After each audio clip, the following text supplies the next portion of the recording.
It's 7:01. I'm going to call the regular meeting of the Board of Selectmen to order. Um,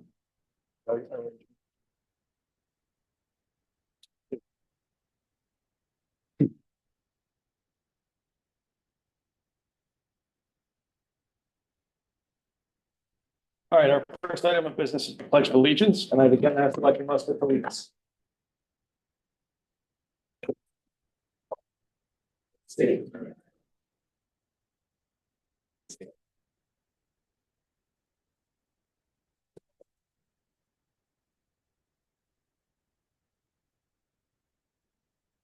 All right, all members of the Board of Selectmen are here and present. Turn now to the approval of the meeting minutes from February 6th.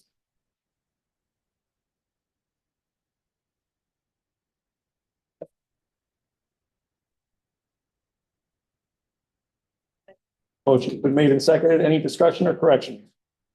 I have one on the Thank you. page 4. I had left the executive session after I recused on the FOIA complaint. So I wasn't there for the final vote on 9, the adjournment. That was all. 13. Yep. 13, he was absent. Right. All in favor of the minutes as amended, please say aye. Aye. Opposed? Okay. Public participation. This is one of 2 opportunities for members of the public to address the Board of Selectmen. I'll first ask if there's anybody here in the room who would like to address the board, and then provide the same opportunity if anybody should join us online. Is there anybody here who would like to address the Board of Selectmen? Not in your usual spot. Name and address, please. Paul Anderson, 89 Main Street, Broadbrook. So I don't think the public is aware of the telephone fiasco that's taken place in the past couple of weeks. But we got 3 departments without phone service or poor phone, whatever. It's a mess. And I found out today that was all started with the police department trying to make a change. And then things went downhill. They're still downhill. There's a scramble going on now to correct all this. Apparently, it's quite complicated. And the message I left for you a week or so ago was incorrect, since that wasn't what was happening. But information was sketchy at that point. So whatever the case. But I don't, people in the public, I don't think are aware that the police department, the sewer department, and Warehouse Point Fire District don't have phone service still. Don't have hardwire phone service. Yes. Correct. They can call out, but they can't answer calls. Over the copper line, over the VoIP, they can't. Yeah. Well, it depends on what you're connected to. So there's a mess. There's a bunch of phone numbers that don't work, and it is important. So, and I just wanted to bring it up. That's all. And I'm not asking for answers, because there's things in process, and eventually it'll get fixed. But it is unfortunate. Yeah. Thank you, sir. Is there any other public comments? Is there any other public comment? Is there any other public comment? I don't see anybody online.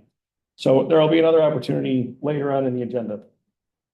We have a couple of reappointments. Take those up.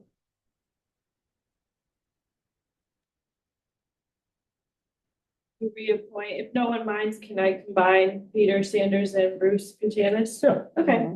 I move to reappoint Peter Sanders and Bruce Putanis as regular members to the Veterans Commission for terms expiring March 1st, 2029. Is there a second? Any discussion? Hearing none, all in favor? Aye. Opposed?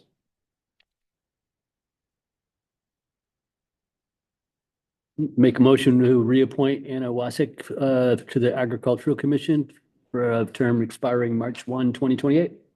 Is there a second? Second. Any discussion? All in favor? Aye. Opposed? come back to where we were, which is a discussion of our budget workshop items.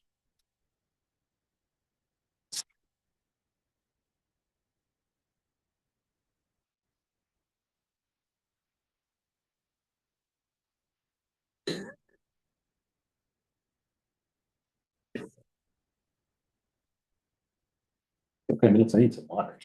You want to take a break? Make a motion to take a 2-minute recess. All right. Is there a second? All in favor? We are in recess at 7:06. All right, it's 7:11. We're back in session. I'd ask for a motion to take up agenda item 9B, a presentation from the Greater Particular Heart Foundation. So moved. Is there a second? Second. All in favor? Aye. Opposed? Mr. Maynard, the floor is yours.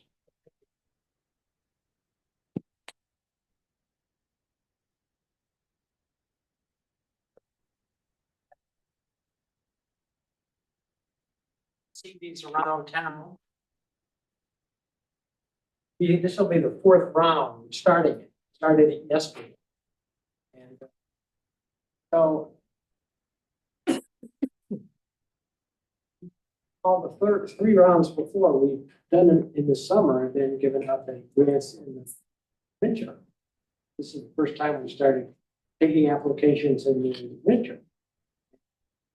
We have signs like this that put in the ground, but they don't stick into the ground. So you're gonna have to wait till March.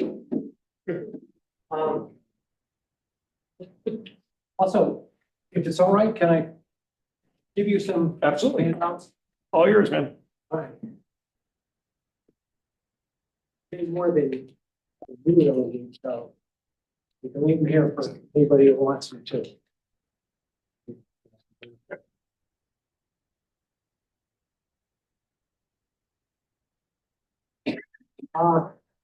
Thank you. What I'd like to do tonight is talk with you and everybody here. About the Hartford Foundation for Public Giving. And how they relate to East Energy. There's been some changes since the initial. I'd ask. Words like me. Love to ask questions. Dialogue and ask them a question. The other people don't know either. So that's a good thing. I'll start with. And I know that you know a lot of this information, but people listening probably don't. So, I've been talking to people around town, and I'll say to them, you know who the Hartford Foundation for Public Giving is? And oftentimes a person will say no. And I can say, why do they say that? Because like I was born in Hartford Hospital, lived here all my life. And I really didn't know until 2017 anything about the Hartford Foundation for Public Giving. And now I know. The reason to know is in 2017, a new person came to run the Hartford Foundation for Public Giving. And what he did was decided he would give each town in the greater Hartford area, 29 towns, $100,000, and we're one of them. So he gave us $100,000, $50,000 in cash to give away as grants, and then another $50,000 in an endowment, so we get the interest from that.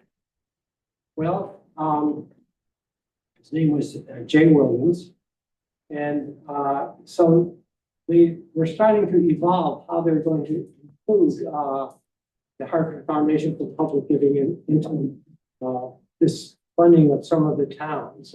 And what the Hartford Foundation for Public Giving, it was started in 1925. And a group of, and it's a philanthropy foundation, which is really their goal is to provide as best they can for the well-being of the residents in the greater Hartford area. They started in 1925, and because this year is 2025, it's their 100th anniversary. So they want to make a big deal out of that. So what they did last January, a month ago, was give us another $100,000, same thing. So now in this, and we're called the East Windsor Greater Together Community Fund. So that fund has money in it now that we can give away in grants.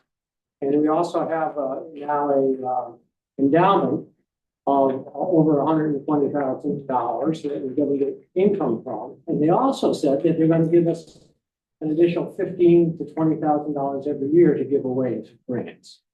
So now we're doing better financially than we were before. And we just, East Windsor Greater Together Community Fund has been really in operation about 5 years, maybe 4 years. Our first meeting was the 20th, 2020 in June. That was our first meeting. And we've met every month since then. And like I said, we had 3 rounds of grant making, and one of the things I passed out is a list of all the grants we've made. Our East Windsor Greater Together Community Fund, and now all 29 towns in the Greater Hartford have these funds. And we've made, I didn't count, I think it's about 36 grants for a total of $96,000, over $96,000 last 4 years. So another thing I discovered about the Hartford Foundation for Public Giving is that they have a huge investment. The money they've taken in 1925 has grown. So they have over $1 billion in assets. So they're very well funded. And I was talking with a new hire they had in charge of soliciting money, collecting money. He said we're one of the biggest in the country, this Hartford Foundation for Public Giving. And so, in fact, it could be the biggest, maybe the second. So that's a lot of money. I don't know how they did it, but all their assets, investments have really come a long ways. And I get it, and that's primarily what I wanted to go. So, in what our 4th round of grants making, which started yesterday, we'll ask that applications be given to us by April 15th. That's when the applications are due. Then we'll look over the applications, and there's an advisory committee of made out of 12 people now. On the Hartford Foundation, and it's all the money that you probably know from what I said was contributed in from 1925 to present. So it's no tax dollars involved at all in the grants that we're giving. And no state, no town, no federal, no taxes. But what we're doing is that right now our advisory committee that's made up of just East Windsor residents, and sitting in the back row there is Jennifer Danwell, and she just joined in November of this year. We had a little meeting, and there's 12 members on our committee now. There's three members on high school.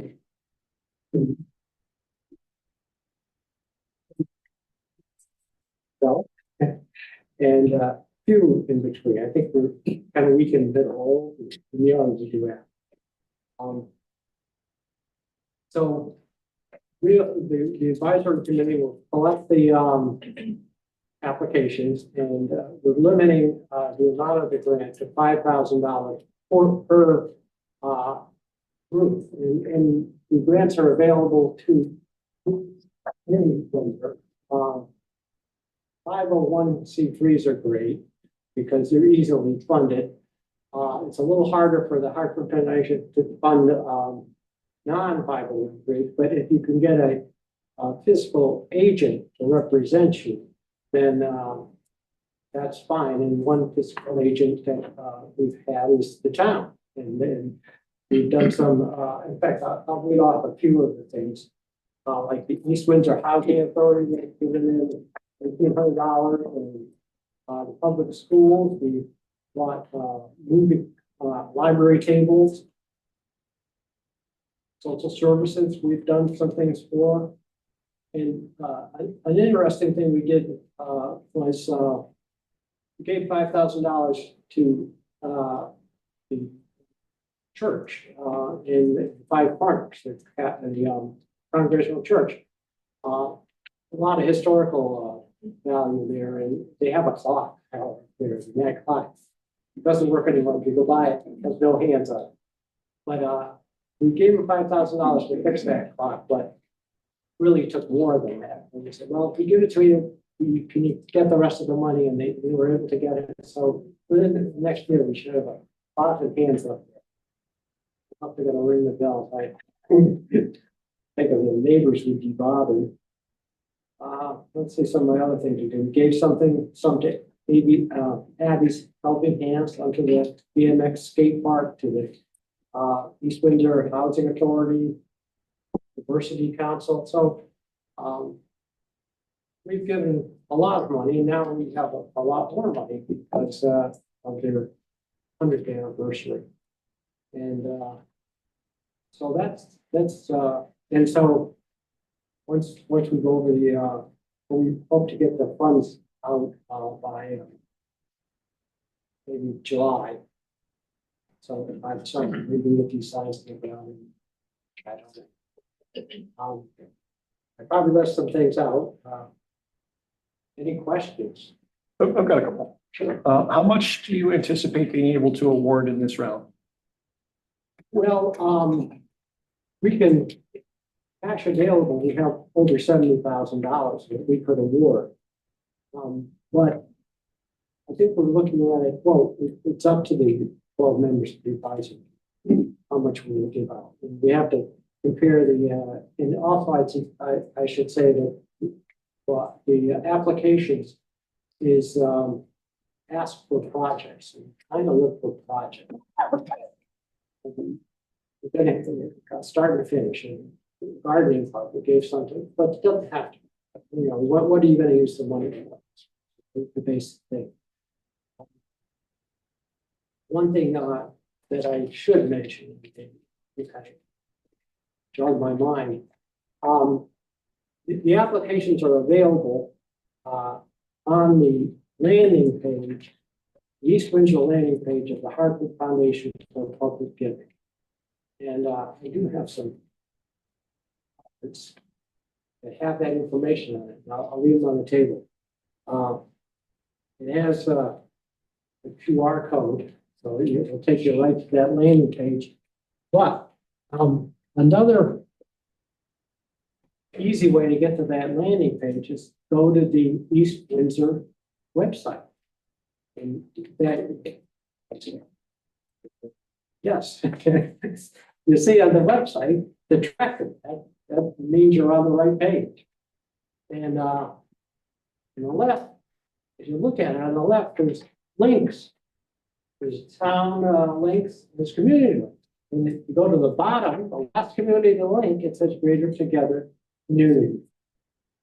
So you just click on that, takes you right to our landing page on the Hartford Foundation for Public Giving. So really everything I've talked about, right there on the landing page. So look at the members of our committee are, right there.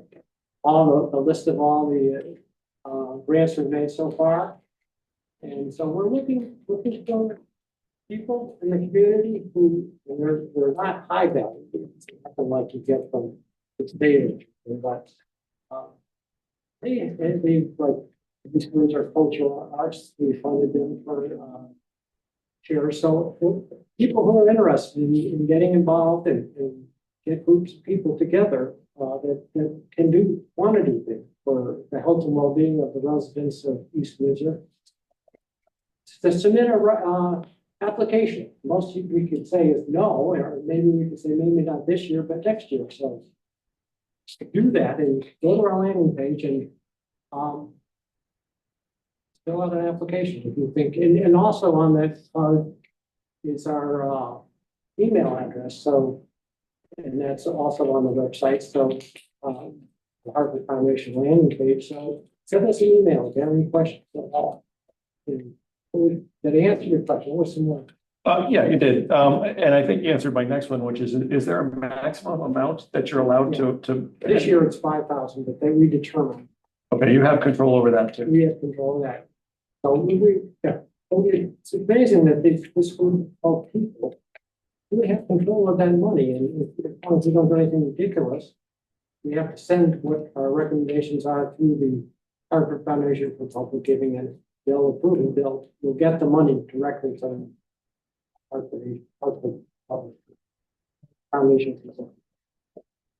And I'm sorry, are you, when you do grant rounds, are there specific purposes that you're looking to accentuate in a given round? Like, is there one that's aimed towards recreation, one that's aimed towards sustainability, one that's aimed toward, like, I mean, do you have themes per round, or is it kind of what comes in?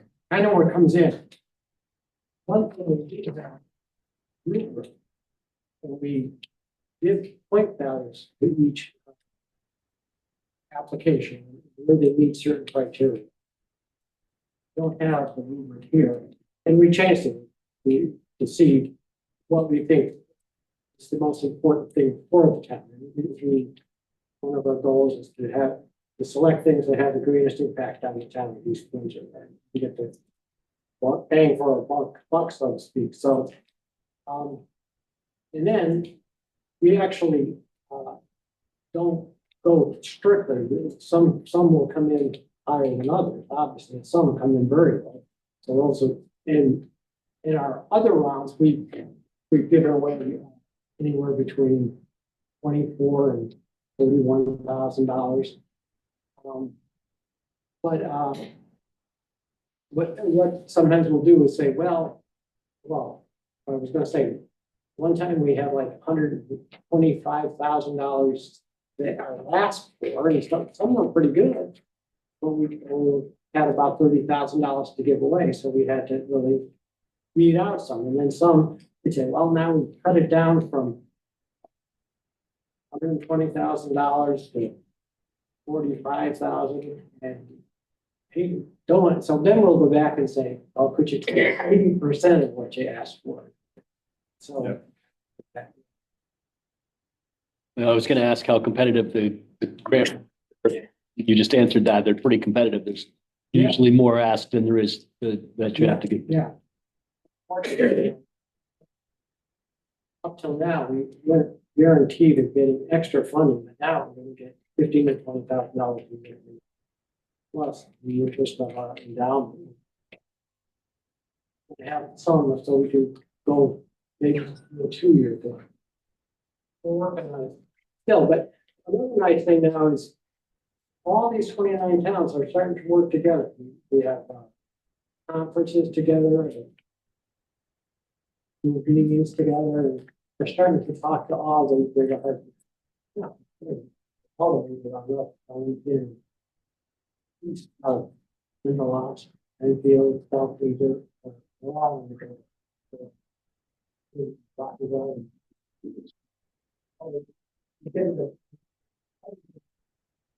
work together. That's what their theme is. That's why we call it Greater Together Community. Put in an application. Is there any follow through on someone that puts in an application, they get grant money? Do you ever follow up? Oh, See yes, that it's absolutely. actually been utilized for that purpose? Yeah, we do. And, yes. Send us an email if you have any questions. We're very proud of what they're doing. So that's Yeah, on this list. yeah, Bruce paid a list there. So actually, I put this flyer. I'll read what it says.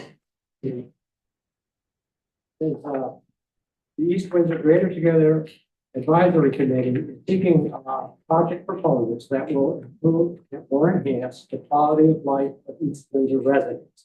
We invite nonprofit organizations to submit applications for grants up to $5,000 per project. Community groups may also prepare applications in partnership with a registered 501c3 or a municipality that has agreed to serve as a physical sponsor, financial fiscal sponsor for the proposed project. And then it gives you a place to do your applications. That's what we're about. Last question for me. What's the application deadline? I got April 15th. I didn't see another. He told them. Oh, you wrote it down. Okay. And I'll just share the ones we're fiscal agents for. We make sure that what they're buying before we write the checks cover what it is. So like the roof that we did for American Legion, Yep. we wrote the check to the roofer after they told us it was all done. And then they wrote their own check for the other piece of it. That's how the fiscal sponsor that you guys agree to, when somebody comes looking I for an wasn't pinpointing application. anyone particular, it was just a general like. No, but when you guys, they come to you to get permission for us to be their fiscal sponsor, but we are very diligent in what we do to write the checks for those grants. Balances on top of checks on top of balances. Yeah. You're very satisfied with it. We're very pleased with what you're doing. So before we let you go, I just want to say, like, I really, really respect the work you guys are doing. On a totally volunteer basis, you're really filling a need in the community that supports things that we wouldn't be able to get to otherwise. And I just want to thank you all for the time and the effort. And if you in your budget process, find little holes, places that we can help financially, let us know. We will keep that in mind. Thank you. Okay. Thank you.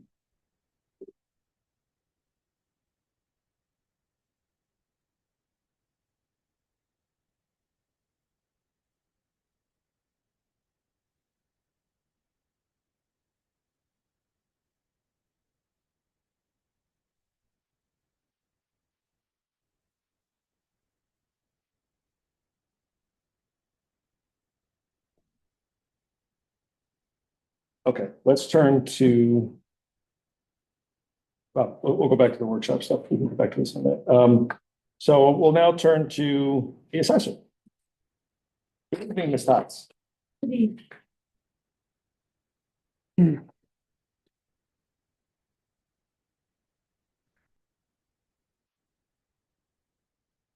Yes.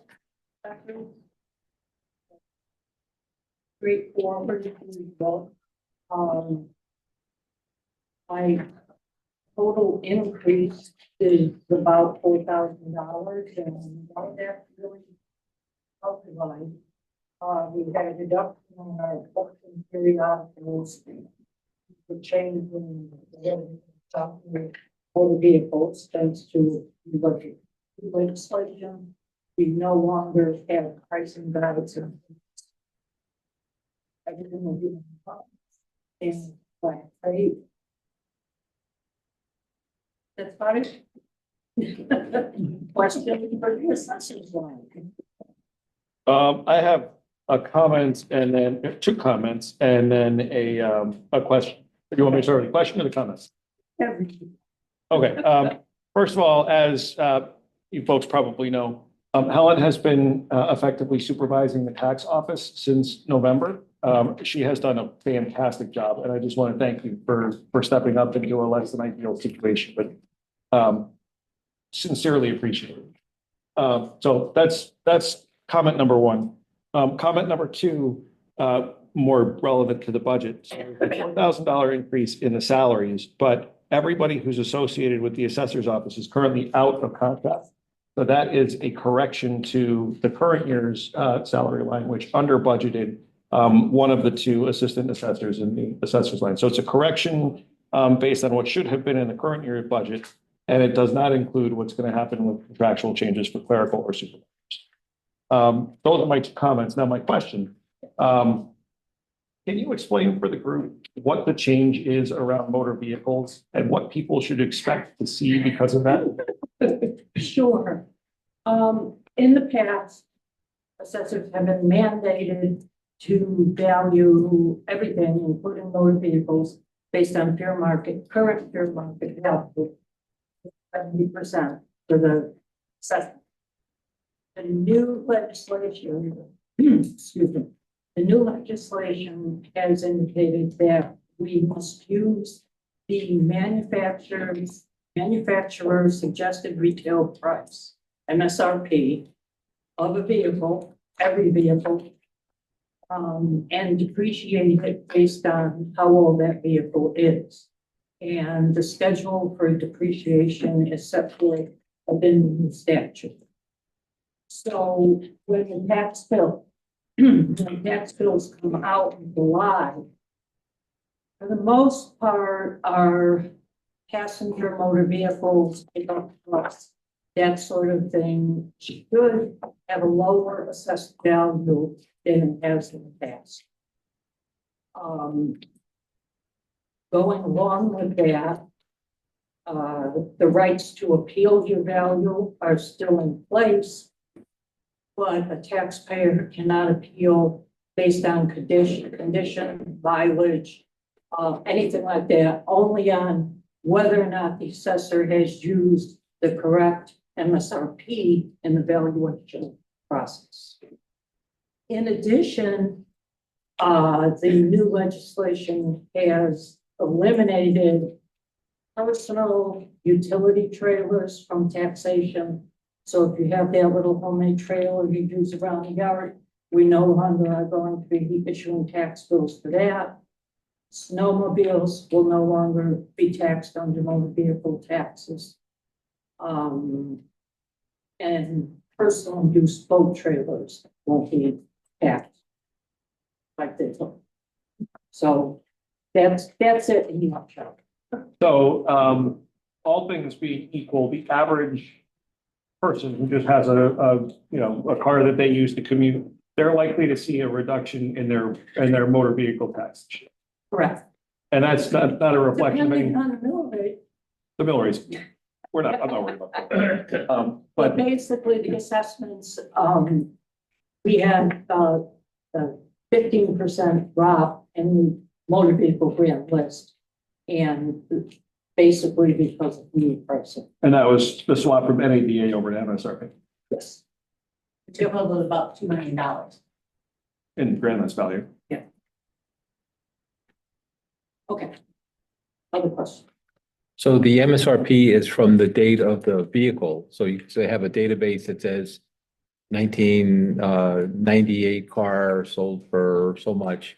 What's the depreciation, like how many years do cars It's depreciate? 15% a year Right. down to a minimum of a $500 assessment. You can't go less than $500.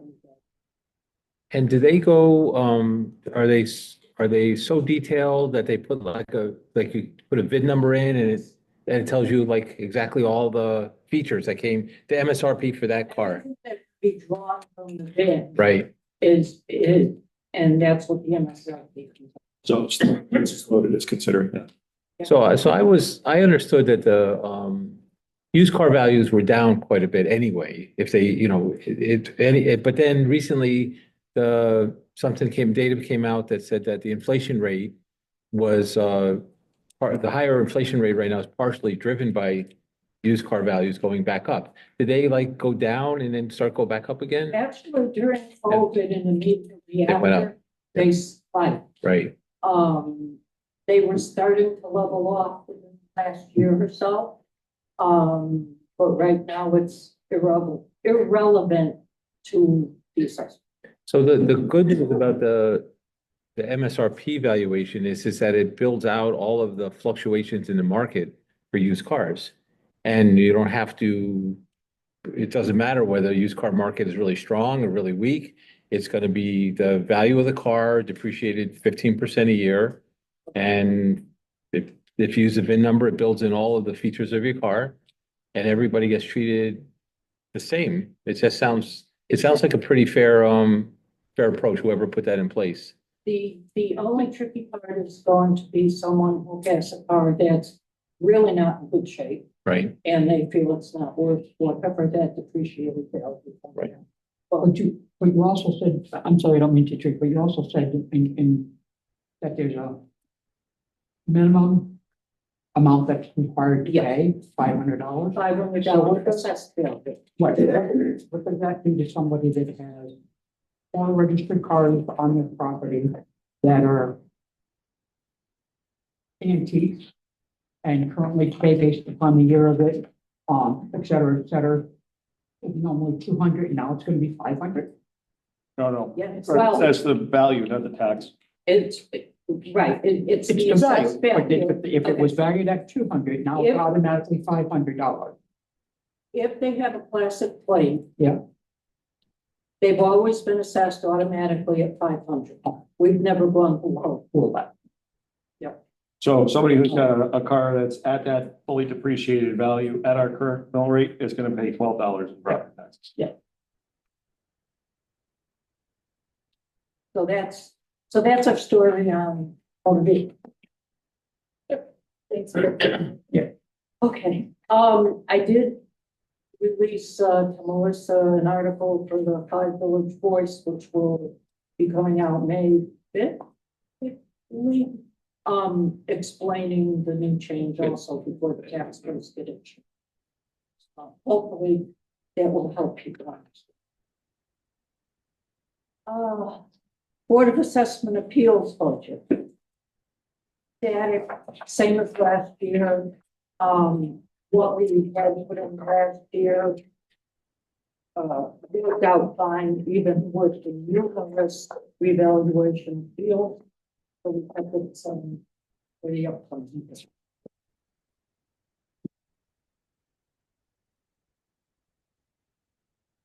Yep. Can I ask a question? Jason, you ready for questions? So Helen, the Board of Assessment Appeals, I heard this year automatically, any valuation above a certain amount was not being heard by them. Last year, that's correct. Anything over $1 million by state statute, the board can opt not to do. Did they do that because there was so much other business happening with the reval, or? That was part of it, plus we had new members who felt they didn't have the experience to be overseeing values over millions of dollars. Yeah. I'm hoping that in the future, given that we're dealing with all of these lawsuits, Yep. that maybe they'll reconsider and maybe selectively send some out for appeals, because it's very expensive, obviously, to hire an attorney to do the appeals. And $1 million is not like such a great amount of money. It could be, I mean, We actually had meetings Yeah. before I came in here, and they have agreed that should they have any appeals this year, they will hear all appeals. perfect. They may or may not decide to make adjustments, but they will at least hear the appeals.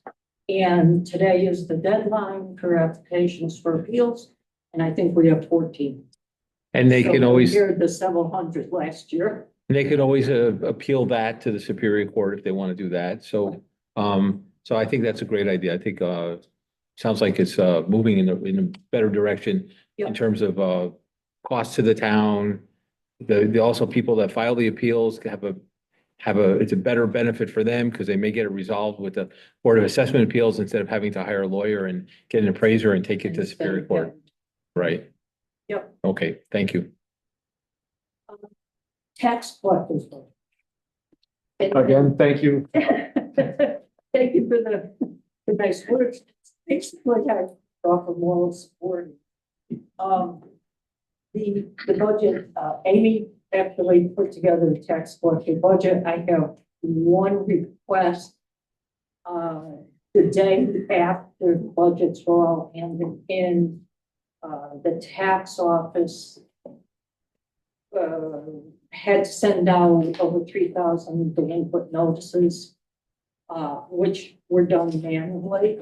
They were printed, they were folded, they were stuffed into envelopes. We had, I don't know, about 7 or 8 people in town hall sitting at their desks stuffing. I would like to ask that the tax collector budget increase printing and binding by $2,500 so that our software vendor, who also offers mailing services of delinquencies, would be able to take over this project. It seemed to me that having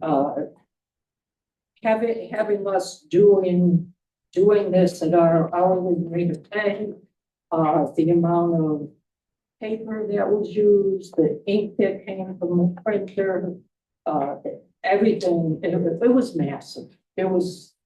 It seems more efficient, and for $2,500, I would really like that included in the tax collector budget. Like I said, it was the day after the budgets went in that this project came up, so.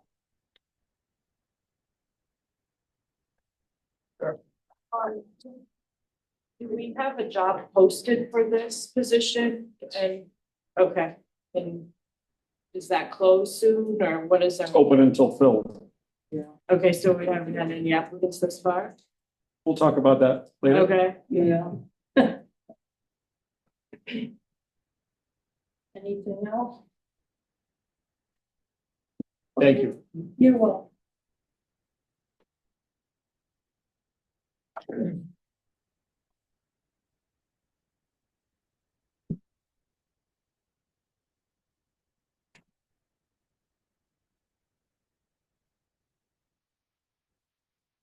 All right, let's turn to my stuff. Selectmen's in number one.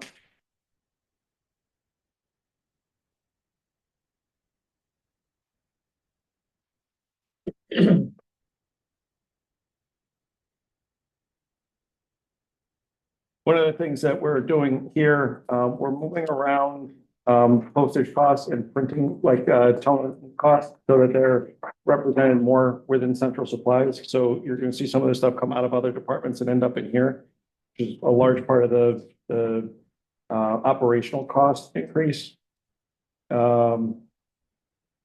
Specifically in printer and toner. That's really all of it, a large chunk of it. Oh, I can put this back on the screen. Sorry.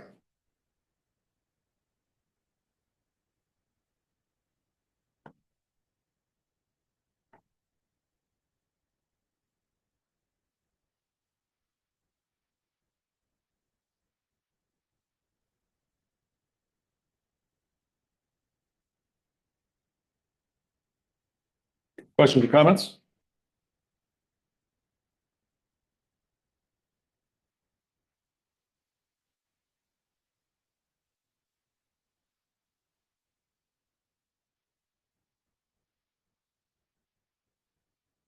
Okay. Activities and fees is listed next. We've done cemeteries. There's a modest increase in the health district. That's a change in their per capita assessment rate, but our per capita number has changed by, what did we say, nine? Nine total. We're at 11,179 now, according to DPH. So that's all that represents. What else changed here? Probate. I have the current. Yeah, so that $2,000 in the current year, they've already spent 1,500 of it in the first 6 months. So that number is not gonna be enough, so the 4,000 is a better guess of our share for next year. What do we pay for? We Our have- share of the probate court. Yeah, So there's $4,000. it's based on grand lists in the towns that are within the probate district, and there is an assessment based on your percentage of the grand list that goes to fund the operations of the court. Court is located in South Windsor Town Hall. It services, it's the Greater Windsor Probate District. It services Windsor, South Windsor, and East Windsor. So you don't think the 4,000 that's in there? No, I think the 4 is enough, but right now it's only 2,100 for the current year. Yep. So we bumped it to 4,000, so that's one of the increases.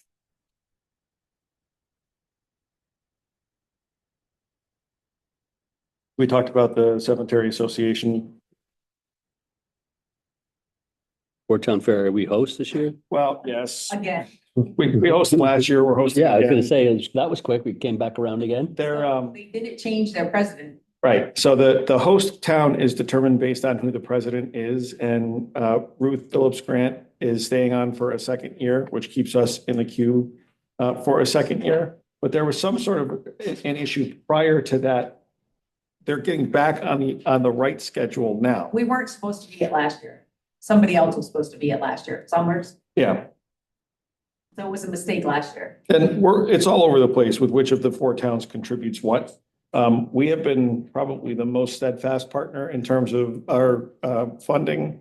Summers had a relatively lengthy history where they were arguing that, well, it's in our town, so we shouldn't have to pay anything because we're already providing police service, even though that's what your obligation is as a municipality. Enfield, I don't think contributes anything. Ellington used to, but they said they've cut theirs. Yeah. Because of the budget cuts. Yeah, so they subsist on municipal contributions from the four towns and on fundraising that they do. And gate fees. Yeah. For people actually paying to go to the fair.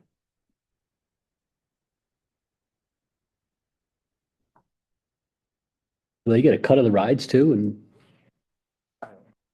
If they were smart, they'd give a cut I of the can't beer, imagine they but I don't don't. think they do. Sure, they get something from them. yeah, I thought they got a cut of the tickets. I was very surprised if they don't. They said they make a lot of money on the fair. Jason was surprised. And that was the comment Yeah, back. they make like, what did they say, 80,000, 100,000? It was high five, low six figures. On beer. No, On the whole fair. Casey, I think I said beer. I'm No, saying, what the hell? Not fair. well, some of the powers of doodle bugs. The Amplify, is that the new program that we did last year? No, UR Community Cares is the new program we did last year. Okay, And we haven't really done it. Because she wanted the money up front. You guys had talked about it last year, made a decision that we would give them money if somebody had an interest in it. mhm. So we're kind of at a stalemate with her. No, nobody has expressed an interest in it to the point where they've come back to us and said, we need the contribution to cover this participant. Yeah, right, because we wanted a Place in Vernon, vetted person before. She's out of Manchester. Pardon me, Manchester, yeah.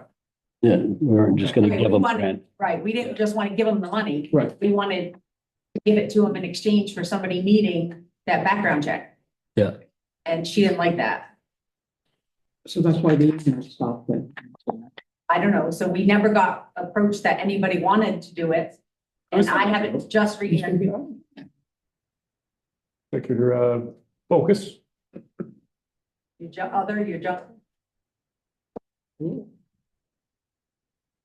But we have not paid them anything yet. Money is there and we're asking, they asked for the same 2,000 again. They want this year's 1,000 plus next year's 1,000. We have not paid anything to them yet. Nor have we seen any request for anything other than just give us the blanket money. I don't think anybody's aware of it, are they? I don't think we've made any, She represented to us that she had people who were ready to go in terms of volunteers and in terms of service receivers. And that all they needed from us was the funding to get started and that.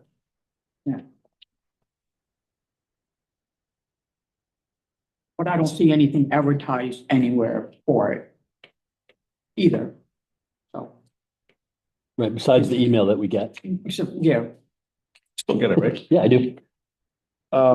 So I left 1,000 in there, which is current amount. They can demonstrate that there's a use for it. You know, I'd consider increasing it, but I'm not gonna consider increasing it when there has been no use for it.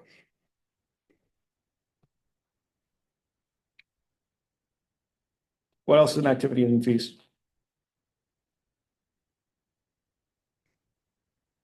There's a little bit of an increase, about $700 for the, what used to be the VNA Health and Wellness. Yeah.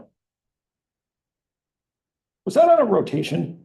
Did they have like a higher year and a lower year? That's my recollection. They used to, but what used to be our low year is now, I think, the $6,000 number, and the high year is probably the 7 and change. Because it used to be 4 and 6. We went 5,800, 4,700, 6,200, 6,900, and now it's 7,630 they're asking for next year. So there's not a down anymore.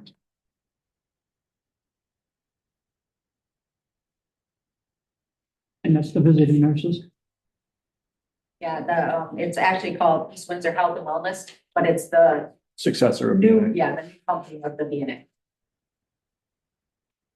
We don't get charged by like them coming and doing a flu clinic. We Right. get charged X dollars and that's what they want.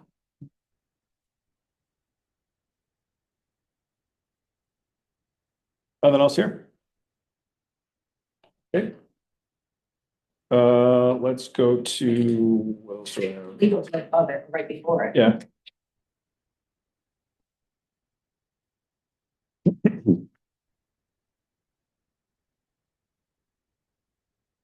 So this, as Steve pointed out, one of the things that's really driving our legal costs this year is tax appeals. About 18% of our total spend so far has been on tax appeals. I guess that's part of the normal course of the property revaluation process, but it would have been great if EAA had taken some of that off of us. Next year, we have the police union and clerical that are going to be in negotiations. Theoretically, supervisors will be settled by then. And we have a couple of other pension matters that are still outstanding.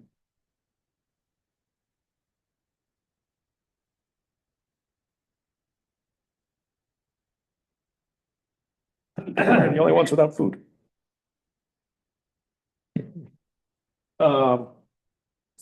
Nothing here? No questions, comments? I'm fine, thank you. I had popcorn earlier. Ethics is towards the top.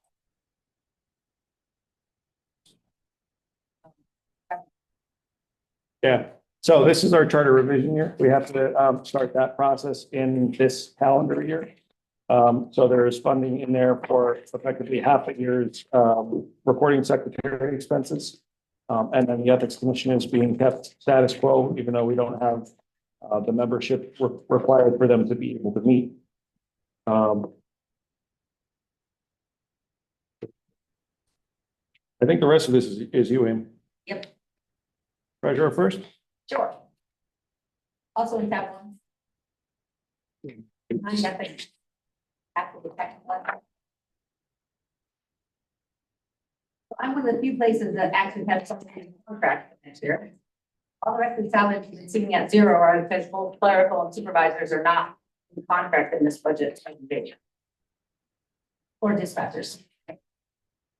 Dispatchers are in, Police are not. and DPW is in. So, that salary is my increase. Part-time salary, we did everybody at 2%. And then my increases, I have a little bit in overtime. I'm already out of all my money this year. And my longevity, my person is hitting the next step. So she'll be here 15 years. Is when they go to the $820. And then when they get to 20 something years, they go to the 1,000.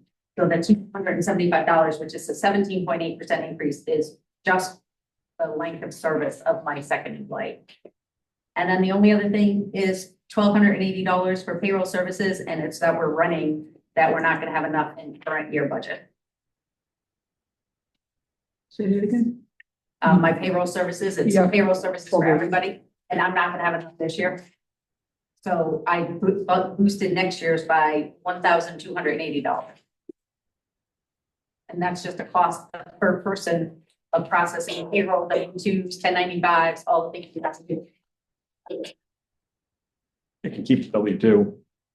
Well, and it includes WPCA and it includes fire guys. It's everybody that the town pays payroll for.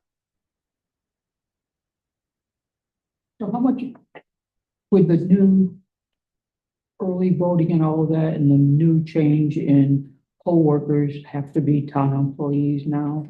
How much of an increase? Well, it will be some. Gaining? It will be some. I don't know that it's a a substantial amount. We have a lot more firefighters working for us now because they've increased their shifts. And the number of people filling them, they keep them to 19 hours a week. So they're under less than 1,000 hours Yeah. for the end of the year, so they're not pension eligible and benefit eligible. But there's more people doing that to fill the number of shifts they have. So that's really where we're seeing an increase. But it will be probably 15 or 20 people tied to the early voting that are now employees. Compliments of the IRS. When I filled out the CCM survey yesterday and were asking about mandates, I neglected to include the early voting stuff. That just slipped out of my mind. I might do that. So the total change for my budget is $4,883 and 1.67%. Any questions on that? Nope. Board of Finance. That's above, so that's in front of you. This one, the only increase is the audit fee, and that's the third year of a third year. And you can see 3 years ago, 45,000, 58,500. And it has gone up 2,000 and it's $20 out. It ends up being a 4.9, but it's almost their whole budget. Their audit is $61,072. Any questions on the Board of Finance?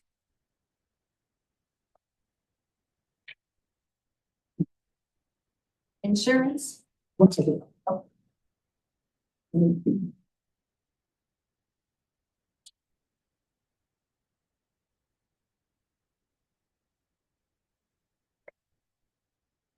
Towards the front. Insurance is lapsing property, right? Yep. Just kind of tucked in the middle of all the planning commissions. Thanks to UCOA. It's 1054157.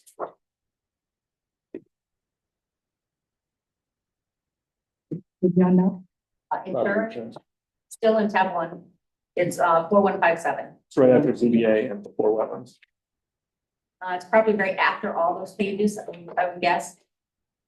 Because I think I kept all the commissions together, even with the numbers, because some of them are on the same page. The math doesn't quite work for the numerical.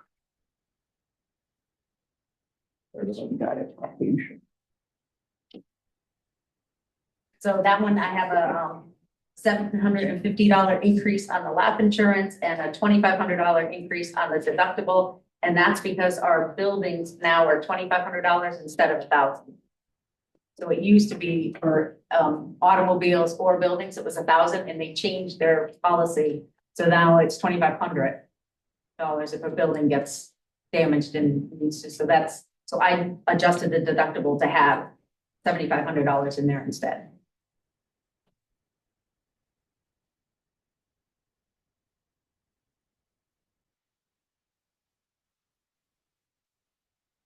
Pensions. Yep. All the way in the end, tab 6. 7.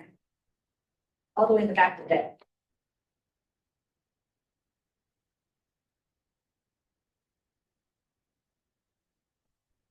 CIP.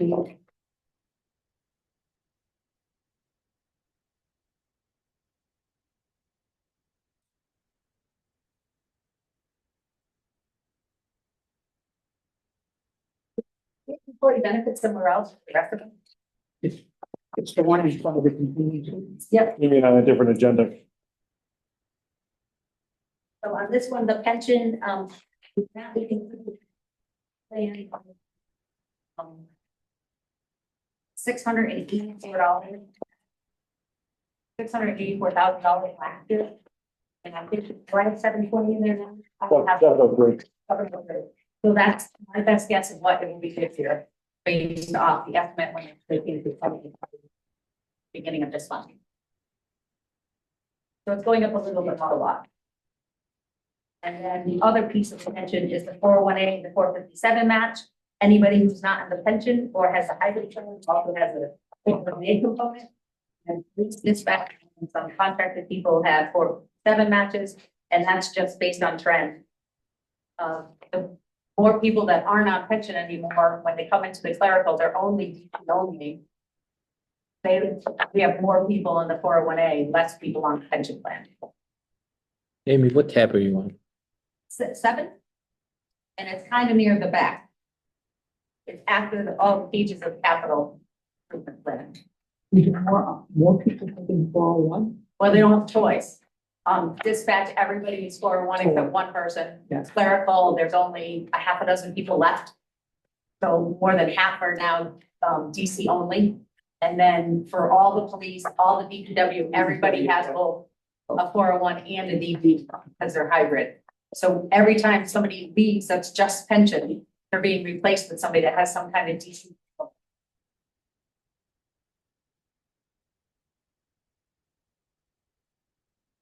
In this health insurance, is this the final number, that 8.9% or? It's not final yet.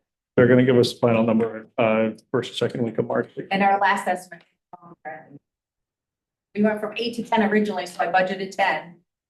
That's that 8.9. That's based on a 10% on current enrollment and estimates for things that are gonna happen next year.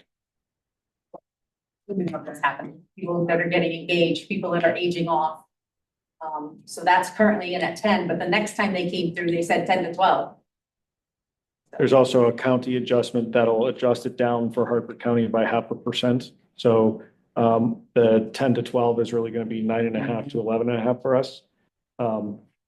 They have, since we've been in the plan, there was only 1 year where they didn't give us these numbers and come in below what their final results. Should say, yeah, and we've never been anything but single digit, but since we moved here. We had one bad year. Right after COVID, we went up 10.02 or something. Okay. It was the number that actually came in, and maybe it wasn't what our budget was, but it was what our actuals were. Because anytime there's a vacant position, we're not paying health insurance either. Or somebody comes in and takes them through. That's a much cheaper option for us than somebody actually taking insurance.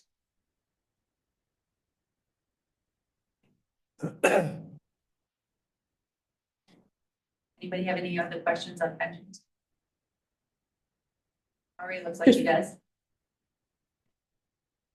Paying somebody in lieu of the benefits.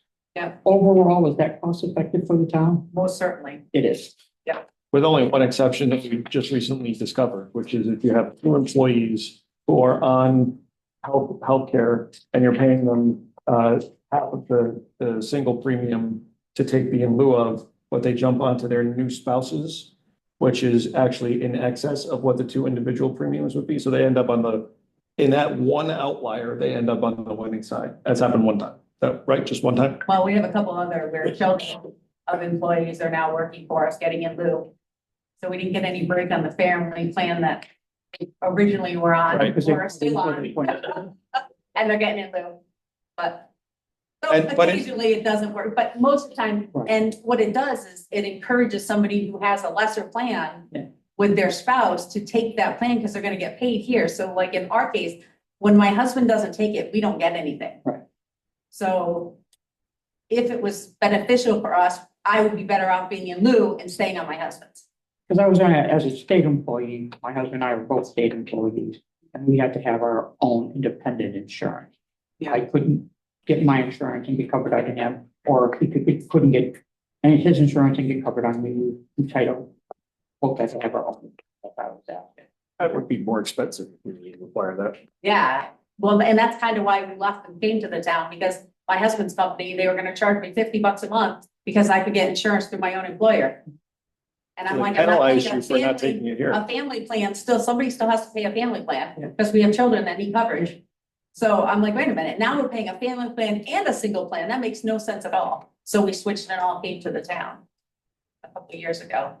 But everybody kind of does that their own way. When we were single and didn't have children, we both had single insurance through our own employers because that worked. But then once you have children, it really doesn't make a lot of sense.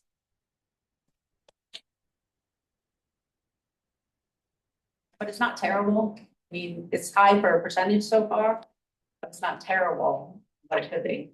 Oh, for sure. We had an 18-something% renewal with Cigna before we left to come to the state plan. And as an employee, I'll tell you, the state plan is amazing for what it covers. All right, shall we turn to revenue? Yeah, sure. That's on the, you want the summary sheet or the revenue expense sheet? Probably the summary sheet. Just to talk about. Was there something in the book on revenue? I didn't see There anything. is, right? There's nothing in the book. Couldn't we get a copy of that at some point? Sure.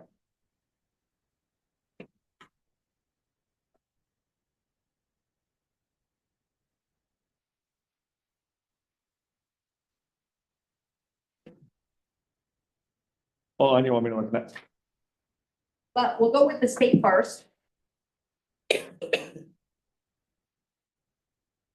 The state revenues in here are $7,346,864, which is a slight decline from current year of $6,896. We took reductions in adult education, tax exempt for disabled, tax exempt for the veterans, and a little bit in the town aid road. $2,105. So, but they did leave in so far the Pequot money, so that is budgeted in here. So it leaves us pretty much status quo, 0.09% decrease for the taxes. On the local revenue, we have adjusted up the town clerk, up the treasurer, down the park and rec, and very up the interest on investments. Current. I think I'm at 300 and something thousand so far this year through January For which line? for the interest, my current interest. Yep. If you looked at a Venus report, I think it's $330,000 through January. So we're increasing it from 250 to 450. And it looks like interest rates are going to stay relatively where they are for a while. Fed has kind of signaled that they're not excited about reducing the interest rate for a little bit. That'll benefit us. We'll see. You think they're coming down? I don't know what's going to happen. Well, that's true, but the comments from the Fed members suggest that they're happy with it is. I'll just point out they missed the inflation rise. Well, it's a soft landing. And the other things we adjusted were motor vehicle sub. We went from 375 to 400,000, up 25,000. Prior year taxes, we went from 60,000 to 300,000. And interest in fees, we went from 100,000 to 220. All those numbers have been significantly low and exceeded any of the last 4 or 5 years. We have been hundreds of thousands of dollars over. So we have adjusted that to more accurately reflect the averages of the last 3 or 4 years. And that's where we are for revenue. And all of that leads to a mill rate change of 1.59% or 0.39 mils, taken without changes to the budget from our side or Patrick's side. 1.5%. 1.59% or 0.39 mils. Just had a couple of questions. Sure. So Amy, the Pequot money, I understood that was like I know there's always some low-level Pequot money all the towns get, but East Windsor got 2 years at $1 million. And it's in the budget for next year also. So last year was the first year. No. Last year was the second. Year. The governor included an additional 2 years of an extra $1 million for that in his budget proposal. But that wasn't part of the legislative, Nope. It's Bill in the that governor's passed. budget now. Yep. so did we know if he intended to do that or he just left it in and didn't see it? I have no idea what he was thinking, but Haven't we get asked our list from CCM that says these are the things you're getting from the governor's budget. And that's what I use to budget every year. So the way that process works is the governor does his budget address in early February, and then CCM does an analysis of the budget that he puts out on a town by town basis and apportions out state aid to municipalities. So that CCM, they actually give you this interactive spreadsheet where you can see what every town's getting. They base that on the governor's projection numbers. In The last week of March or the first week of April or thereabouts, the Appropriations Committee will vote on a spending side for the state budget. The Finance Committee will vote on a revenue side for the state budget. And then they begin their negotiation process. They won't ever pass a state budget prior to the consensus revenue forecasting coming out on April 30th. Historically speaking, and when I say historically speaking, I'm going back to all the way back consistently to the Rowland administration. The governor's number is the baseline and things improve from there. Right. But the $1 million Pequot money for 2 years was part of a special legislative bill. That was part of the budget. It was, I think it was actually statute that said that East Windsor was going to be compensated for the loss of the casino project. And they agreed to pay East Windsor $2 million, $1 million a year. When it for became years. part of the budget. It became part of the budget. It just passed the budget too late for us to include it in ours. Right. Because we didn't find out about it until like the first week of June, and we had already passed our budget by then. But, and no one's watching the meeting, so no one's going to go and fix the budget. But I mean, it could be a mistake because they intended us to get 2 years at $1 million a year. And those two years have already happened.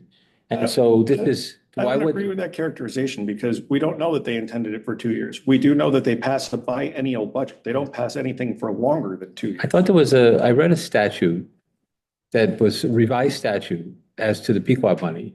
And in the statute, there was a revision that said East Windsor was going to receive this additional money.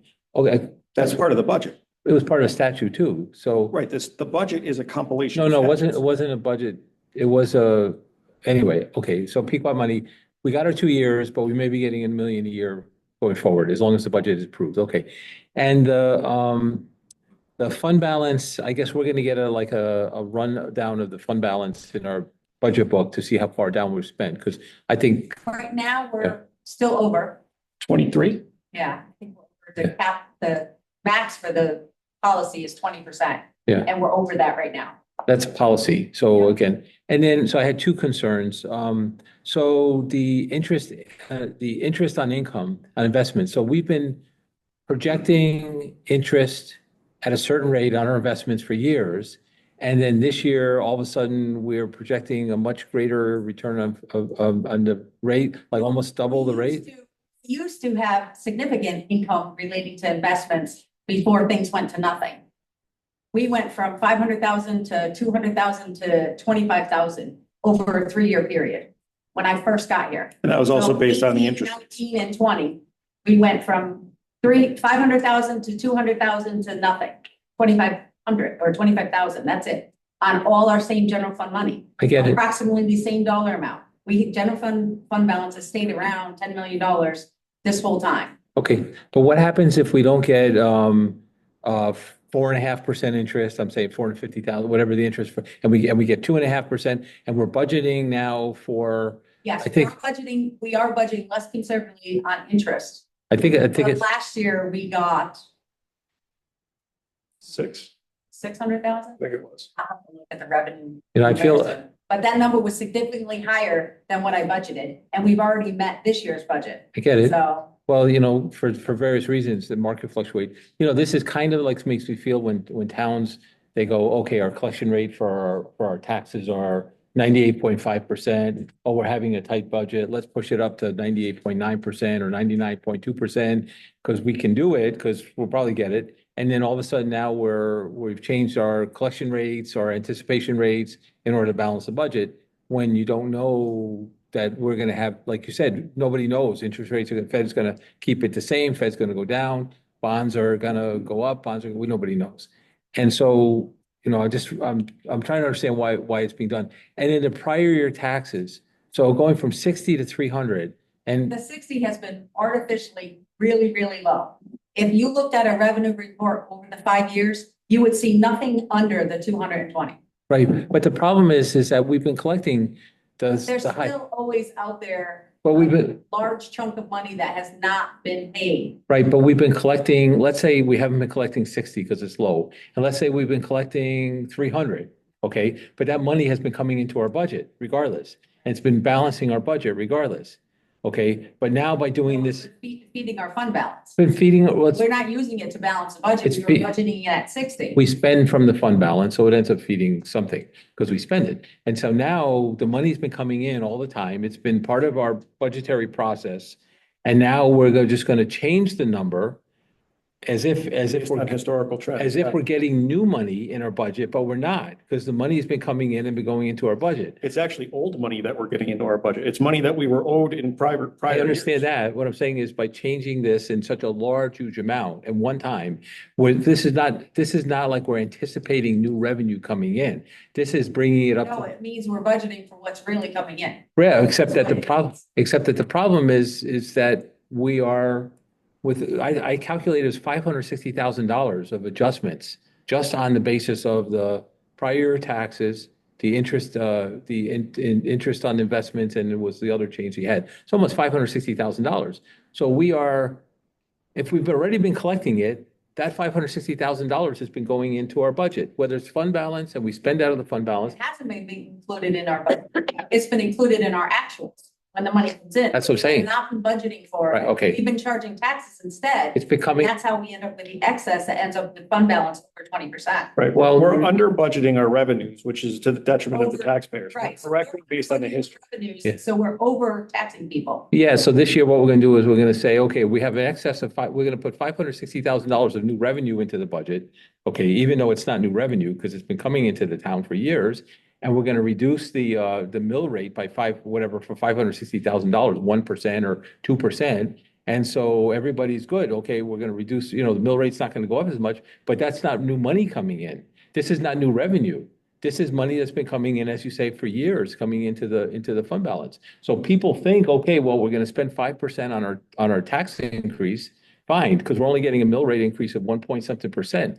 But that's because you're including in revenue money that's been coming into our town for years. I think. Well, the interest income definitely isn't true because it was 500,000, 200,000, 25,000. Then why are we doing? That year, we had no money at all come in, but now it's. No, it's going spiked back up. Because Yeah. the funds we're actually earning money on our money now. Before we had $10 million and we earned 25,000. And the problem, and just the general issue with pushing these numbers, right, to the higher numbers that, to do this, is that the next year, we won't get 4.5% return on our interest income. We're gonna be back to 2.5%. And then we're gonna have suddenly a budget shortfall of $200,000 because we anticipated the income that's not coming in. And I think that's why accepting higher numbers for projections is consistently on these numbers is not necessarily a great thing.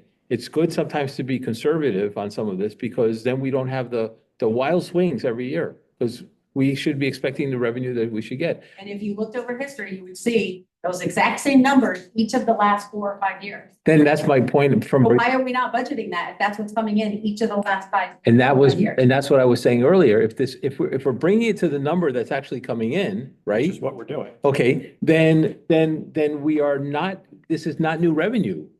We are not anticipating new revenue. This revenue has been coming in, whether it's the fund balance or otherwise. This is not projecting new revenue for something that's great that's been happening for the town. This is the same revenue that's been coming in, going into wherever fund balance. So people think that, okay, we got all this new revenue coming in, we can have a lower mill rate, but in reality, this is not new revenue. This is money that's been coming in all along. I just think it's kind So of. we're correcting the revenue assumptions so that we don't have to tax people more than we have to tax them. Well, we've been taxing people. No, I don't agree with that. I don't think people have been, like, excess money has been going into the fund balances. Other monies from other sources have been jacked up our fund balance, including all that ARPA funds and federal funds. And ARPA did not go for our fund balance. That's false. COVID funds. That's not. See that? The We're all fund, housed in a different. It's truly just general fund money. We do not have $1 million plus every year going into our fund balance in excess of the $1.2 million that we've been drawing out. In fact, if we've been drawing down $1.2 million a year, I'd like to see that we've been returning $1.2 million into the fund balance just to balance it, because that's the whole point. all of that's available in our audits. It is. I'm just saying that I just find And it. they're all in line. So the Pequot money is, so we're, It's in the governor's budget. okay, so if we don't get it, then when is the budget gonna get passed? So we know what our budget for the town should be. How do we know if it's gonna be in there? This is special money. This isn't like It's regular not revenue. special money, it's state revenue. It's money for the town because we didn't have a casino. They gave us 2 years. They said, we're giving you 2 years. Now it's in the budget. Okay, great. I'm Yeah, glad. it's great. Where that was, it said it was Yeah. for 2 years. Yeah, it's a statute. It's Send that out to the office. it's the Pequot statute. It was revised that year. I will. That is the Yeah. biennial budget. Keith. It is a No, year no, budget. no. Pequot statute is a special statute that assigns money from the Pequot income to towns by a special formula. And certain towns get certain amounts, and it's within the state statute, a state statute on Pequot money. It says, this is a statute that covers how Pequot money will be collected from the casino, from the Pequot reservation and be dispersed out to various towns. And in that statute, for that year, they amended it to say, That's what you're talking about when everybody in Windsor, Yeah. Locks, That was- all of the surrounding towns were all supposed to get $1 million. that was different, Marie. For 2 years. That was different. That's different. That's not what you're talking about. No, because that was a different thing. That didn't get passed. No, I agree. This was Pequot, this was tucked into the Pequot funds distribution statute that said the town of East Windsor was going to get $1 million for 2 years. And so I was fine. Listen, I'm glad we're going to get $1 million out to, forever, but Nobody said we're getting it forever. We're just saying it's in this year's budget. what happens, see, the whole issue, and I'm not going to belabor the point because we're not really arguing cuttings or doing anything, but, we base our budget growth every year on anticipated revenue. And when the Pequot money runs out, now the town's got to find another $1 million. And when the fund balance goes to a certain level, the town's got to find another $1.2 million. And when the interest income goes back to 2.5%, town's got to find another $200,000. And the same with the prior year's taxes. When it doesn't hit 300, we got to find money. So we could be looking at finding $1.12 million worth of new revenue all of a sudden 1 year, because all this stuff happening at the same time this year doesn't happen in the future. Now we got to come up with $2 million in new revenue on top of supporting the regular budget. And the reason I'm thinking about this is because I think we have to be careful with our budget. Because we just can't look at these revenue projections and these changes in revenue and say, hey, we have money to spend. Because we might, but we might not. So anyway, I'm going to get you the Pequot statute. I'll send that out.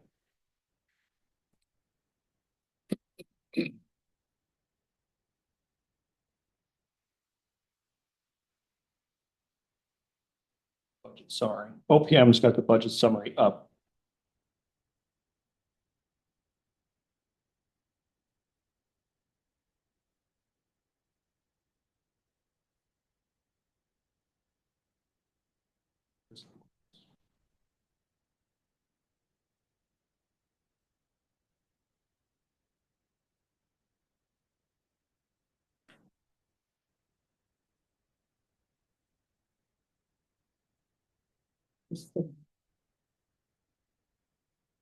Yeah, it's fine.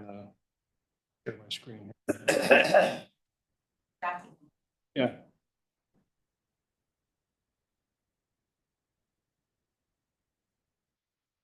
Can't find my window to share.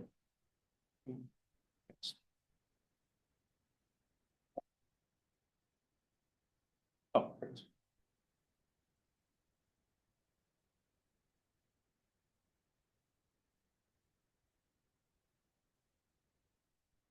Shoot, this is the old one.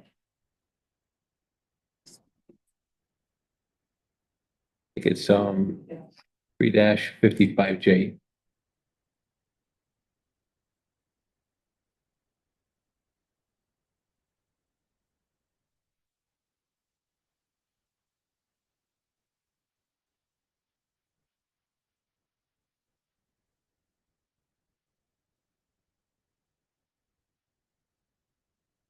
Yes, 3-55J, payments from the fund concerns the Mashantucket Pequot and Mohegan funds established pursuant to 3-51I. I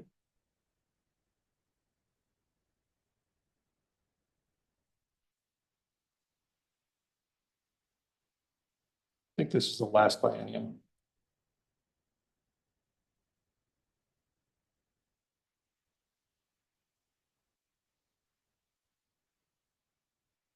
Yeah, this is the last biennium. Okay, what's your statute? It's 3-55 J, P5J? right?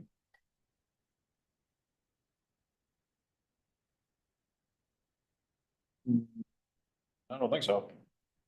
The grants payable under the subsection shall be. That's state elected officials. No, 3-55 J is the payments from the fund. 3 Dash 55. is elected officials. No, It's governor, treasurer, secretary, comptroller. payments from the fund, Oh, it's under the treasurer's account. Hold on. right? You guys have statute wars. I'm gonna get some water. And this is the 2023 version. I think we got to go back to go to the prior version. The prior, they changed this. This gets passed, this gets altered. This gets updated, I think, every year. This doesn't tell, my computer's about to die. This doesn't tell me, it's the biennial budget. That's all it is. Hold on a second. No, it says $20 million from the monies available from the fund shall be paid to municipalities eligible for state grants in lieu of taxes pursuant to this section. And then they have a table where they list the towns and the amounts that they're entitled to. And it changes when they pass these statutes and update the tables. Yeah, so the one I'm looking at, I mean, it started in 99 at 85 million.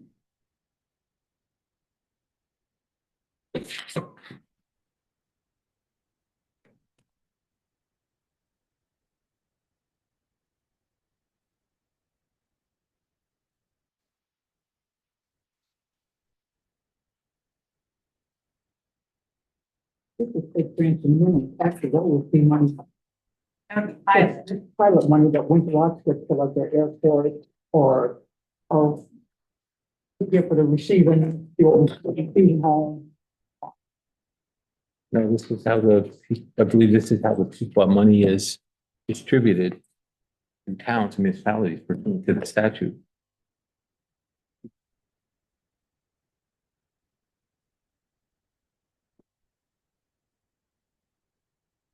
$20,123,900 of the money is available in the Master Department Given Fund. Established under section 3.3-55, shall be paid to municipalities. And it goes on to say subsection blah, blah, blah. This is not the right So section. it's not the right, that's not the right, that has nothing to do with $1 million. It's separate.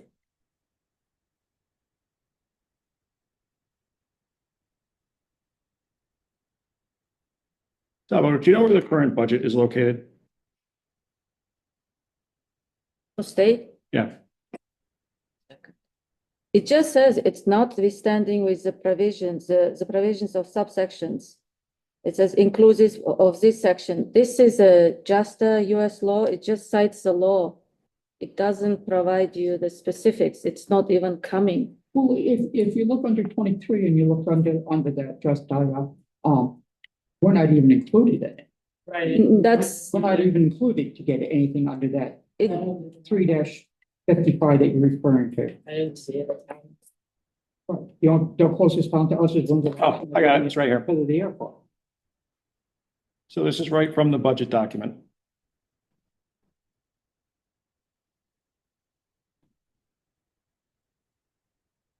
So this is the FY 23 current. This is the FY 24 recommended, $1 million greater than the FY 23 current, carried over into 25.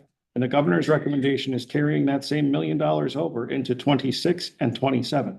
It's in the budget. No, I'm not doubting that. So let's just see if the money stays in the budget. I mean, this was, again, I thought this was special money for we all agree, I think we all agree it was supposed to be 2 years initially. That's what they said to compensate the town of East Windsor. Now it's going out beyond that. That is not what they said. They put it in a 2-year budget. They didn't say we're going to do this for 2 years. You're conflating two different things. No. It's a biennial budget. it changes every 2 years, and the governor included it in the next 2 years. The governor said we're gonna compensate, they're gonna compensate East Windsor by the amount of $8 million payable, $1 million a year for two consecutive years out of the Pequot, Mashanpico tribe monies. Wasn't intending to, no one intended to pay East Windsor $1 million a year going forward, year after year until whatever. I mean, that was, we're East Windsor. We're not, we normally get like a few $1,000s, $20,000. It's a small amount of money that you get from that fund. Thanks to the state of Connecticut. I'm grateful that it's in the government. I'm grateful too. Okay, let's. I'm not complaining. Right. Oh, I need to get my charger. You're in charge. I'll be back in a minute. I gotta get my computer charger. So I guess we're moving on to, Nothing other than something what- other than. We're done with the budget, yes. Completed, right? We have to move to take the rest of the stuff in executive session, right? You know, gotta do tax refunds first. And. Well, I'm gonna make a motion that we take a 3-minute break until he returns. Because we also have a contract and I don't have it in front of me, so, Okay, I'll second the break. okay. Sorry, folks. Want to vote on that? Yes, motion's been made.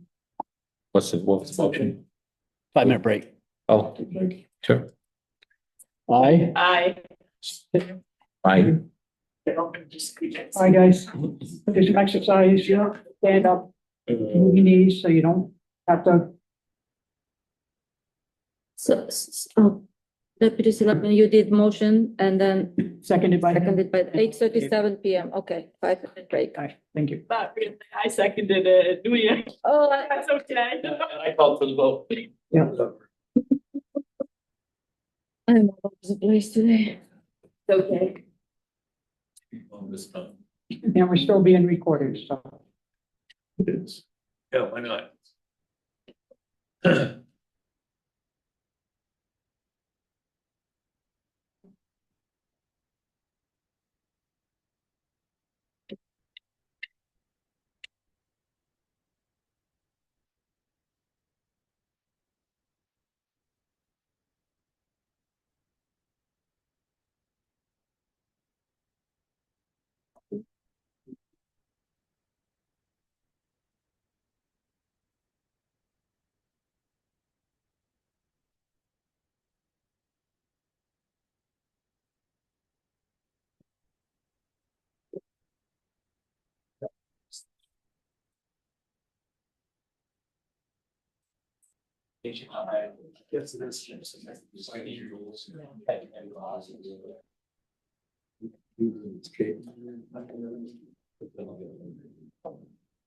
They only want.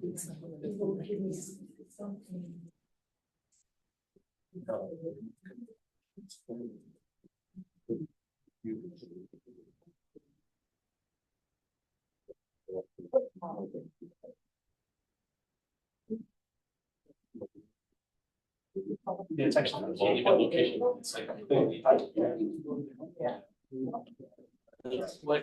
And I.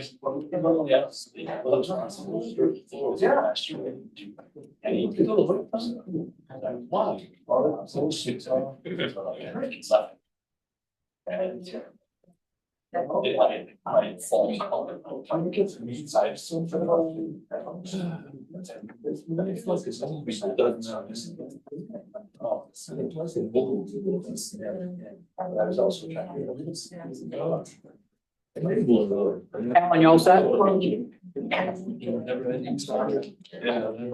Yes. Alan, you all set? Mr. Baker. That's there for a lot. Yeah.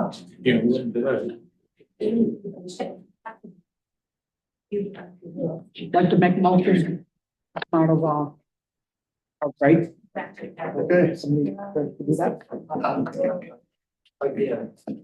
Put me in this. Sure.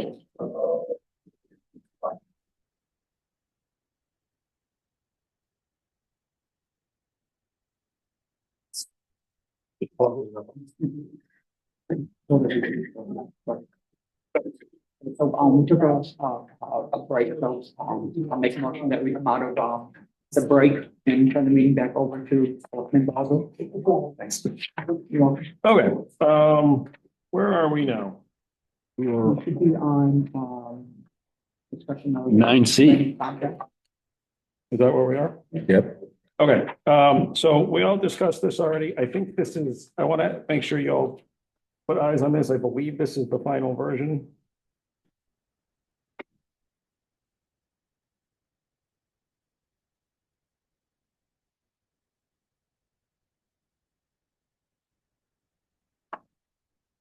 Let's do the healthcare, health insurance thing. That was the only change, I think.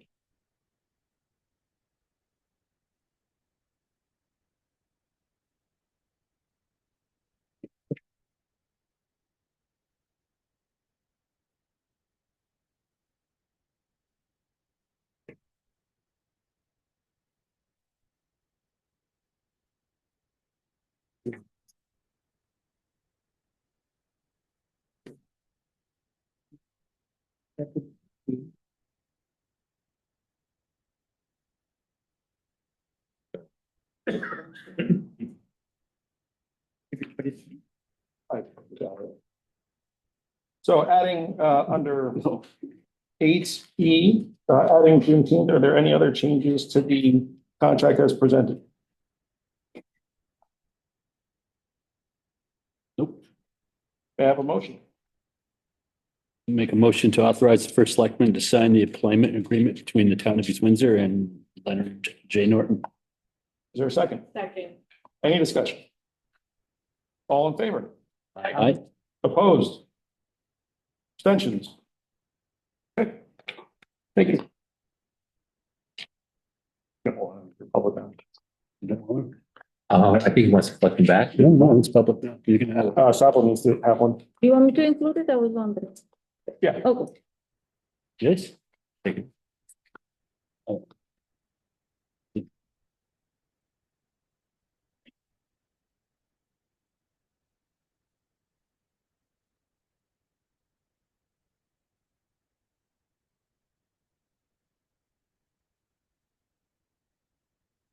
Do you want to go out of order for G and H?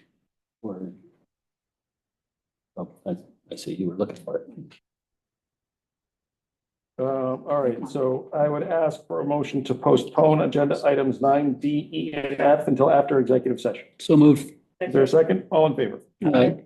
Opposed? All right, budget calendar. So, there's a correction that I'd like to make, really, at the behest of Board of Finance. That is, well, it says the BOS and BOE, that was close.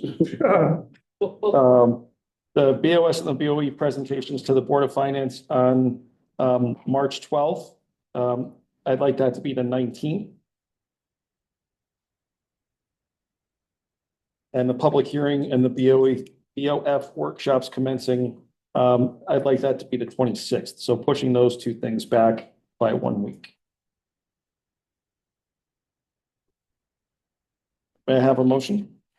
Make a motion to move the Board of Selectmen and Board of Education presentations of the budget to the Board of Finance from 3/12 to 3/19. And the public hearing of the Board of Finance and the Board of Finance workshops commencement from 3/19 to 3/26. Second. All in favor? Aye. Aye. Thank you.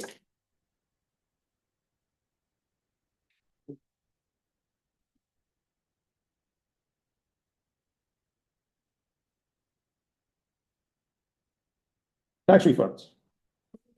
The tax refunds totaling $3,603.93. Second. All in favor? Aye. Opposed? All right, on to selectmen's reports.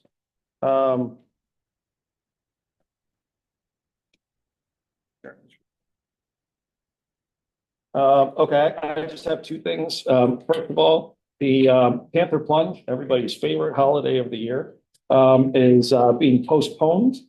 Hopefully till sometime in mid-May. It is No, honestly, it is.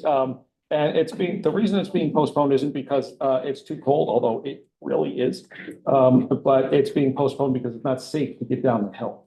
They couldn't actually get Oh, the you're equipment down. serious? I'm swear to God. It's either gonna be, actually, I probably have the real date. Could just give me a second.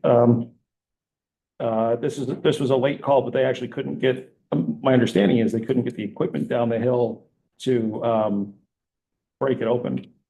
And then it would not have been safe to skate down that thing. It looks like March 1st is the rescheduled date, so it'll be next Saturday. So that's thing one. Thing two, Sarah and I attended after the budget presentation last night, we attended the ad hoc committee's meeting to talk about moving forward with the school renovation plan. The hope is that the Board of Education will be reviewing and signing off on the educational specifications either at their next meeting or the one after, which will then allow the architects to take a look at the space that's available, match that up with the ed specs, and then start working on an engineered rendering. So we're still moving forward on that, but just wanted to give a brief update. Anything you want to add there? Just the survey. Go ahead. You all should have received a survey in the mail. In regards to the project, please take the time to fill it out. It is online also. There's a website, I think is it ewschoolprojects.com? Something like that, yeah. Yeah, and the link is on there as well, but that's the first step in getting feedback and the demographics of the community, so please participate. Marie, what do you have? Absolutely nothing. I did daytime at commission. Al, I'm skipping it this week. Sarah. Just that tomorrow morning, at Cafe Barista from 9 to 11 is coffee with a cop. They haven't done one in a few years, so make it if you can. Keith. Nothing tonight, thanks. All right, public participation. Public second opportunity to address the members of the Board of Selectmen. I'll first ask if there's anybody here in the room who would like to do so, and then provide the same opportunity to anybody who may be online. Yes, sir. Name and address, please. Oh, it's good fixed. I missed it. I keep looking up. Hey, the computer works. Now you put on your wrist. You're bad. Yes, sir. Name and address, please. Randy Cook is on the trail. Do you know who the top is gonna be in the? I think there'll be several. Oh, I'm sure Chief and Deputy Chief will be there also. okay. I'm sorry for chat. Yeah. Yes, ma'am. Name and address, please. Sherry Depot Street. Proper. Where is that cafe? Cafe Barista is the old baker in the brew in Sophia's Plaza. Oh,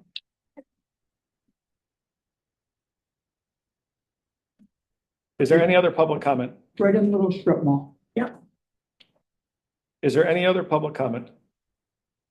Oh, yes, sir. Name and address, please.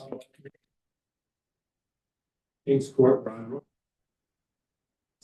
Yeah, pass this one out. Has anybody found the battery yet? If you were paying attention, you would know that the battery, the clock is being repaired. Actually, it's being replaced. I believe it's being replaced. We have found the battery. We have the battery. It's not there's going to be a clock put back up I'm there. very concerned about that. I see after all that we've talked about tonight, that's the focal point, but I get it. Yep. Another time. And is there any other public comment?